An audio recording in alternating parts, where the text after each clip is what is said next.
నమస్కారం. దేవుడు ఉన్నాడా? ఉంటే మనకు ఎందుకు కనిపించడు? కంటికి కనిపించని దేవుణ్ణి కేవలం ఊహించుకొని గుడ్డిగా నమ్మాలా? ప్రతి ఒక్కరి మైండ్లో ఎప్పుడో ఒకప్పుడు ఖచ్చితంగా మెదిలే ప్రశ్న ఇది. ఈరోజు మన అవునా ఛానల్లో దేవుడి ఉనికిని గురించి అపోహలను పక్కన పెట్టి కేవలం సైన్స్, లాజిక్ మరియు ప్రాక్టికల్ ఫ్యాక్ట్స్ ఆధారంగా ఒక కామన్ మెన్కి అర్థమయ్యేలా మాట్లాడుకుందాం. స్కిప్ చేయకుండా లాస్ట్ వరకు చూడండి, మీ ఆలోచన మారిపోతుంది. సైన్స్, లాజిక్ కనిపించకపోతే లేనట్లా? ఇదే మొదటి పాయింట్. మన కంటికి కనిపించనివన్నీ లేనట్లేనా? సైన్స్ ఏం చెప్తుందో తెలుసా? మన చుట్టూ ఉన్న ఎన్నో పవర్ఫుల్ శక్తులు కంటికి కనిపించవు. ఉదాహరణకు గాలి కనిపిస్తుందా? లేదు, కానీ పీలుస్తున్నాం.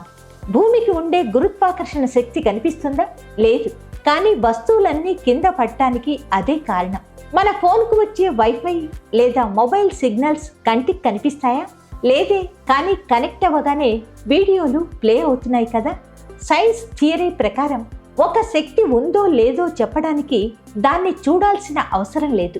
దాని ప్రభావం ఉంటే దానికి కారణమైన మూలం ఉన్నట్లే లెక్క. దేవుడు కూడా అంతే. ఆయన కనిపించకపోవచ్చు, కానీ ఈ సృష్టి రూపంలో ఆయన ప్రభావం కనిపిస్తుంది. కాస్మోస్ ఆర్డర్, యూనివర్స్ ఒక సాఫ్ట్వేర్. ఇది సెకండ్ పాయింట్. ఈ అనంత విశ్వంలో ఉన్న ఆర్డర్ లేదా క్రమశిక్షణ దీనిని నిరూపిస్తుంది. ఒక చిన్న లాజిక్ ఆలోచించండి. మీ చేతికి ఉన్న వాచ్ దానంతటా అదే గాల్లో ఊడిపడిందా? లేదు, దాన్ని ఒక మెకానిక్ డిజైన్ చేశాడు. మరి మన భూమి సూర్యుడి చుట్టూ కరెక్ట్ డిస్టెన్స్లో తిరగటం, రాత్రి పగలు రావటం, కరెక్ట్ టైంకి వర్షాలు పడటం, ఇదంతా యాదృచ్ఛికంగా జరిగిపోతుందా? సింపుల్గా చెప్పాలంటే ఒక కంప్యూటర్ లేదా రోబో నడవాలంటే వెనుక ఒక సాఫ్ట్వేర్ ఇంజనీర్ ఉండాలి. అలాగే ఈ ప్రకృతి నియమాల వెనుక కూడా ఒక సుప్రీం ఇంటెలిజెన్స్ ఉంది. దాన్నే మనం గాడ్ లేదా దేవుడు అంటున్నాం. మరి రూపాలు ఎందుకు పెట్టారు? ఊహించుకోవాలా? అంతా బాగానే ఉంది. మరి కనిపించని దేవుడికి ఇన్ని రూపాలు, ఫోటోలు ఎందుకు పెట్టారు? మనం ఊహించుకోవాలా? ఇక్కడ మన హ్యూమన్ సైకాలజీ అర్థం చేసుకోవాలి. మన బ్రెయిన్ అనేది రూపం లేని దేన్ని కూడా ఎక్కువసేపు కాన్సన్ట్రేట్ చేయలేదు. ఫర్ ఎగ్జాంపుల్, ప్రేమకి రూపం ఉందా? లేదు, కానీ దాన్ని చూపించటానికి మనం ఒక హార్ట్ సింబల్ వాడుతున్నాం కదా. అలాగే నిరాకారుడైన అంతటా ఉన్న ఆ దేవుడిని సాధారణ మనిషి తలుచుకోవడానికి, ధ్యానం చేయటానికి మన పెద్దలు ప్రకృతిని లేదా కొన్ని రూపాలను ఒక ప్రతీకగా పెట్టారు. జాతీయ జెండా కేవలం గుడ్డముక్క కాదు, దేశభక్తికి సింబల్. అలాగే దేవుడి విగ్రహం లేదా రూపం అనేది ఆ పరమాత్మను చేరుకోవడానికి ఒక మీడియం మాత్రమే. చివరిగా ఒక చిన్న ప్రశ్న. మనం మన తల్లిదండ్రులను చూసాం, వారి తల్లిదండ్రులను చిన్నప్పుడెప్పుడో చూసి ఉంటాం. మరి వారి తల్లిదండ్రులను ఫోటోలలో గుర్తుపడతాం.